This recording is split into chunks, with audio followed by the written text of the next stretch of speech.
Welcome and Jai Hind, Radhe Radhe all my kings. तो welcome back to new video. आज हम start करेंगे क्लास 12 की मोलिकुलर बेसिस ऑफ इनहेरिटेंस, मतलब चैप्टर नंबर 6। इसकी आज हम बेसिक जो बातें थी उस दिन तो क्लियर कर ली थी, लेकिन कुछ बातें और जो रह गई थी, जैसे कि प्यूरिन और पिरिमिडीन का जो स्ट्रक्चर है या फिर ये होता क्यों है, ये सारी चीज़ें आज हम क्लियर करेंगे। तो आप वीडियो शुरू होने से पहले वीडियो को लाइक शेयर सब्सक्राइब जरूर कर दें, ठीक है। तो लेट्स सी दिस। आज हम पढ़ेंगे प्यूरिन एंड पिरिमिडीन। सबसे पहले डीएनए की बात करते हैं। तो डीएनए क्या होता है? एक जेनेटिक मटेरियल होता है। डीएनए क्या होता है? जेनेटिक मटेरियल होता है। तो सब बच्चे कहेंगे कि क्या आरएनए भी जेनेटिक मटेरियल होता है? यस, आरएनए भी जेनेटिक मटेरियल होता है, लेकिन कुछ केसेस में, जैसे कि बैक्टीरियोफेज जो कि एक वायरस है, बैक्टीरिया नहीं है, जो कि क्या है, एक वायरस है। इसमें क्या होता है? आरएनए जेनेटिक मटेरियल होता है, ठीक है। अब बात करते हैं, अब आरएन डीएनए में होता क्या है। डीएनए में नाइट्रोजन बेस होता है, हाइड्रोजन बॉन्ड होता है, फास्फोडाइस्टर लिंकेज होता है और शुगर बेस होता है। इसके बाद फास्फोड ग्रुप होता है। ये सभी चीज़ क्या होती है? डीएनए में भी होती हैं। और इसी तरह की चीज़ क्या होती है? आरएनए में भी होती है। आज हम अब जो बीच में बात आती है नाइट्रोजन बेस की। नाइट्रोजन बेस कितने तरीके के होते हैं? दो तरीके के होते हैं। एक होता है प्यूरिन और दूसरा होता है कैसा? पिरिमिडीन। एक होता है प्यूरिन और दूसरा कैसा होता है? पिरिमिडीन। तो प्यूरिन और पिरिमिडीन में क्या डिफरेंस है? लेट्स सी दिस, ठीक है। तो प्यूरिन और पिरिमिडीन में आज प्यूरिन प्यूरिन क्या है? तो प्यूरिन क्या है? प्यूरिन प्यूरिन क्या है? प्यूरिन है एक सिंगल रिंग वाला स्ट्रक्चर। इसमें क्या है? सिंगल रिंग है। इसमें सिंगल रिंग होती है, इसलिए प्यूरिन अलग होता है। और पिरिमिडीन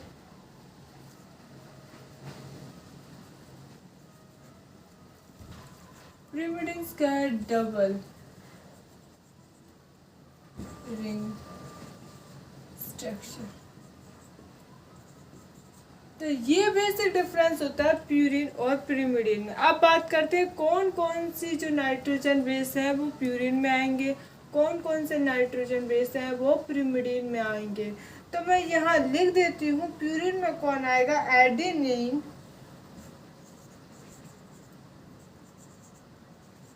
और कौन आएगा प्यूरिन में? एडेनिन के बाद ग्वानिन एंड ग्वानिन।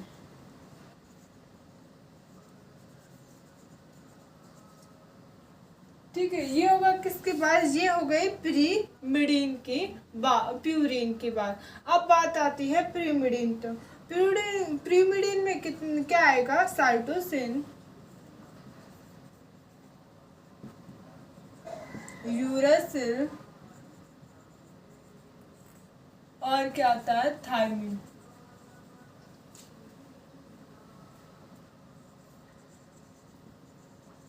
तो ये सब किस में आता है? ये आता है प्रिमिडिन में। मतलब एडेनिन और ग्वानिन के जो स्ट्रक्चर होगा वो कैसा होगा? सिंगल रिंग वाला स्ट्रक्चर होगा। इस तरीके से स्ट्रक्चर होगा, इस तरीके से स्ट्रक्चर होगा। जबकि जो स्ट्रक्चर होगा इसमें एक और रिंग जुड़ी रहेगी, इस तरीके से। आया समझ में? तो ये होता है सिंगल रिंग और डबल रिंग स्ट्रक्चर। मैं इसके बारे में आपको क्लास 11 के टॉपिक है वो, जिसमें सभी एलिमेंट्स वगैरह और न्यूट्रिएंट्स सब मैं उसमें समझा दूंगी। आपको केवल ये याद रखना है इस टॉपिक में कि जो प्यूरिन है वो होता है सिंगल रिंग वाला स्ट्रक्चर, जबकि पिरिमिडीन जो होता है वो कैसा होता है? डबल रिंग वाला स्ट्रक्चर। ठीक है, यहाँ तक बात क्लियर हो गई होगी। अब बात करते हैं आगे की। तो cytosine is common for both DNA. जो साइटोसिन होता है वो कौन दोनों में होता है? कौन कौन में? डीएनए और आरएनए दोनों में साइटोसिन प्रेजेंट होता है, ठीक है। Thymine present of DNA. Thymine किसमें? Only for DNA, only for DNA present होता है। And uracil present on RNA, only for RNA में प्रेजेंट होता है, ये याद रखें। और प्लेस ऑफ थायमिन, मतलब जो आरएनए प्रेजेंट होता है डीएनए की जगह पर आरएनए होता है। कहाँ पे? यूरेसिल की जगह पे, ठीक है, ये याद रखना। इसके बाद आते हैं आगे की तरफ। सेकंड इसमें है कि जो नाइट्रोजन बेस होते हैं वो कहाँ कहाँ लिंक होते हैं। तो नाइट्रोजन बेस पहले तो पेंटोस शुगर में नाइट्रोजन बेस होते हैं।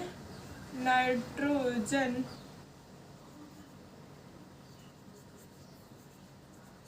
बेस जो होते हैं वो is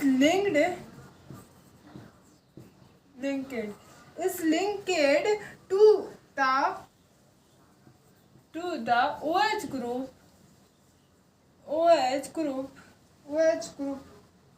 to the OH of one pentose sugar, one C for carbon है, one carbon pentose sugar।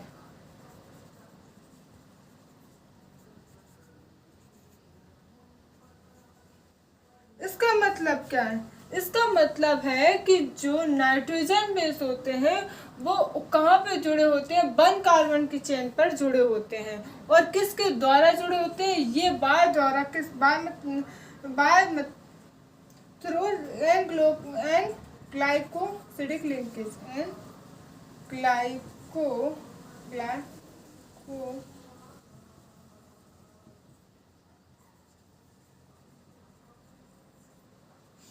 अब बात आती है पेंटोस शुगर से जो नाइट्रोजन बेस जुड़े होते हैं, पेंटोस शुगर से नाइट्रोजन बेस जुड़े होते हैं, वो किसके द्वारा, कौन से लिंकेज के द्वारा जुड़े होते हैं? तो वो एन ग्लाइकोसिडिक लिंकेज के द्वारा जुड़े होते हैं। और उसकी पोजीशन क्या है? OH ग्रुप की वन कार्बन वाली जो चेन, वन कार्बन पे जो OH ग्रुप जुड़ा है उसके साथ जुड़े होते हैं। ये याद हुआ? ठीक है, ये है इसका IMP पार्ट है, इम्पोर्टेंट पार्ट है ये। ठीक है, पूछ लेगा कि कौन से लिंकेज द्वारा जो है नाइट्रोजन बेस फॉस्फोड ग्रुप से जुड़ा होता है। तो आपको क्या टिक लगाना है? एन ग्लाइकोसिडिक लिंकेज पर टिक लगाना है। अब आता है फॉस्फोड ग्रुप। फॉस्फोड ग्रुप की बात आती है।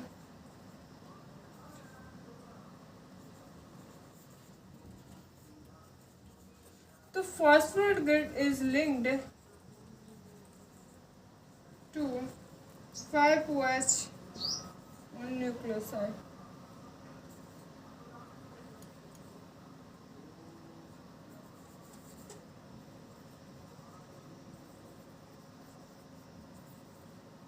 तो न्यूक्लियोसाइड मतलब चाहे नाइट्रोजन बेस और पेंटोस शुगर है वो सब बोलेंगे न्यूक्लियोसाइड। चाहे नाइट्रोजन ग्रुप मतलब ये वाला नाइट्रोजन ग्रुप और पेंटोस शुगर है उस वाली पोजीशन के 5OH वाले ग्रुप पे जुड़ता है फास्फेट ग्रुप। और इसका जो लिंकेज होता है, इसका जो मोस्ट IMP पार्ट पे मैं डब्बे के अंदर रख दूँ, ये होता है फास्फोडाइएस्टर बॉन्ड। किसके द्वारा जुड़ा होता है? लिंक बाय फॉस्फो, दिख रहा है ना? हाँ, फॉस्फोडाइएस्टर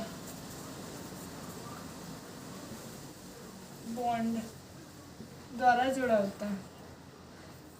ये होगा इसकी बेसिक पार्ट। ठीक है, जिसको नहीं दिख रहा रुक जा 2 मिनट।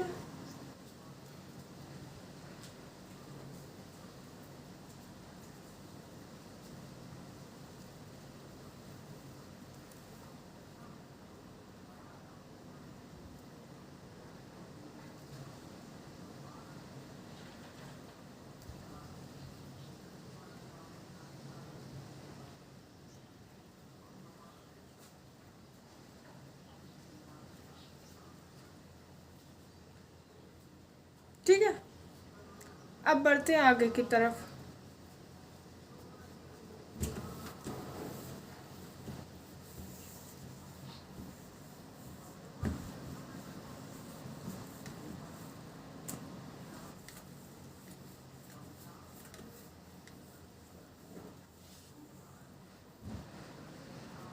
आगे क्या है इसमें? आगे है, अब बात आती है कि जो DNA है उसकी जो खोज की थी किसने की थी? तो DNA सबसे पहले क्या होता है? एसिडिक होता है। DNA एसिडिक होता है, जिसकी जो substance present on nucleus, acidic substance present on nucleus was first defined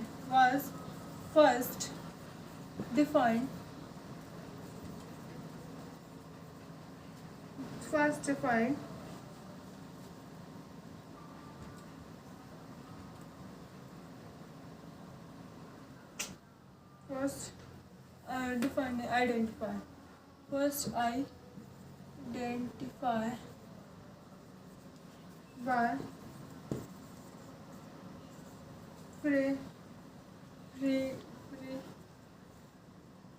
which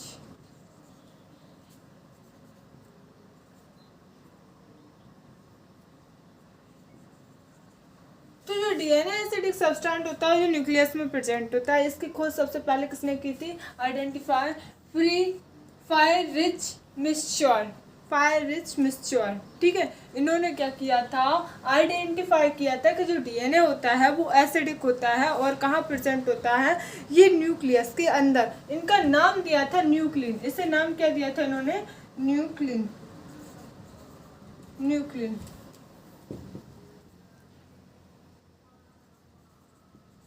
इन्होंने नाम क्या दिया था? इसे न्यूक्लिन नाम दिया था। ये याद रखना, ये क्वेश्चन आ सकता है कि जो फायर रिच मिक्सचर है उन्होंने डीएनए का जो नाम था उसे क्या दिया था? न्यूक्लिन नाम दिया था। क्या उन्होंने क्या कहा था? तो जो एसिडिक सब्सटेंस होता है जो प्रेजेंट होता है कहाँ पे? न्यूक्लियस के अंदर। तो न्यूक्लियस के अंदर जो प्रेजेंट होता है उसे न्यूक्लिन नाम दिया था। और डीएनए क्या होता है? Genetic material. ठीक है, अब आती है Watson and Crick. Watson and Crick ने क्या किया था? डबल हेलिक्स की खोज की थी कि एक्सरे करके ये पता लगाया था कि जो डीएनए होता है वो क्या होता है? डबल स्टैंडर्ड होता है। ये क्वेश्चन हर जगह पूछा जाता है कि डीएनए की डबल स्टैंडर्ड की खोज किसने की थी? वाटसन एंड क्रिक ने क्या की थी? न्यूक्लियस जो डीएनए होता है उसकी डबल हेलिक्स जो होती है संरचना, उसकी खोज करी थी। ठीक है, इसके बाद आते हैं जो प्रिमिडिन होता था। प्यूरिन और प्रिमिडिन ऑलवेज इक्वल अमाउंट है। तो प्रिमिडिन और प्यूरिन कैसे होते हैं? प्यूरिन एंड प्रिमिडिन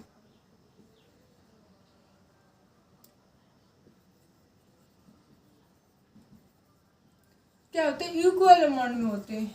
इक्वल मतलब बराबर में,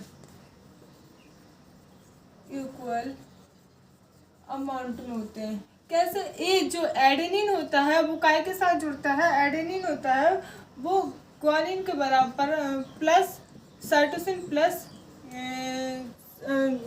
थायमिन प्लस साइटोसिन के बराबर होता है। यहाँ पे बात करते हैं तो जो ए होता है वो बराबर होता है टी के और जी होता है वो ट्रिपल बॉन्ड से जुड़ा होता है सी के। ये याद रखना कि जो इक्वल अमाउंट है वो इसके इक्वल होता है। Adenine plus guanine equals to thymine plus cytosine. यहाँ पे ए डबल बॉन्ड से जुड़ता है थायमिन के साथ और जी ट्रिपल बॉन्ड से जुड़ता है साइटोसिन के साथ। ये बिल्कुल याद रखना, ऐसा कभी नहीं होगा A plus T equals to G plus C. ये इज रॉन्ग, ऐसा नहीं होता है। हमेशा के प्यूरिन जो होता है वो प्रिमिडिन के बराबर होता है। ये प्रिमिडिन है, ये प्यूरिन है, ये याद रखना। ये इसको क्या होता है? इक्वल अमाउंट में होता है। और जो एडेनिन होता है वो थायमिन के साथ जुड़ता है। अभी मैंने बताया था, मतलब कि प्यूरिन हमेशा किसके साथ जुड़ता है? प्यूरिन के साथ ना जुड़ के प्रिमिडिन के साथ जुड़ता है। ये याद रखना, प्यूरिन प्रिमिडिन के साथ ही जुड़ता है, प्यूरिन के साथ नहीं जुड़ता है। स्टार्टिंग में जब मेरे बेसिक क्लियर नहीं थे तो मुझे ये समझ में नहीं आता था, लेकिन मैं तुम्हें बता देती हूँ कि प्यूरिन प्लस प्रिमिडिन, ये प्यूरिन प्लस प्रिमिडिन है, ये इसी के साथ जुड़ेगा, ये इसके साथ नहीं जुड़ेगा, ग्वानिन के साथ नहीं जुड़ता क्योंकि वो दोनों प्यूरिन हो जाएंगे। ठीक है, ये बात आपको क्लियर रखना है। और ये किसके साथ जुड़ते हैं? बीच में जो दो बॉन्ड लगे हुए हैं वो क्या है? हाइड्रोजन बॉन्ड है, लिंक्ड बाय हाइड्रोजन बॉन्ड। ये मैंने आपको कल बता दिया था। ठीक है, अब यहाँ तक रखते हैं आज की class. Take care, bye bye. Like share subscribe जरूर करें, वीडियो को ज़्यादा से ज़्यादा पहुँचाएं सभी तक और आगे बढ़ें ताकि मैं लाइव आ सकूँ बहुत जल्दी। ठीक है, take care, bye bye, Radhe Radhe and Jai Hind friends. Thank you so much watching this video.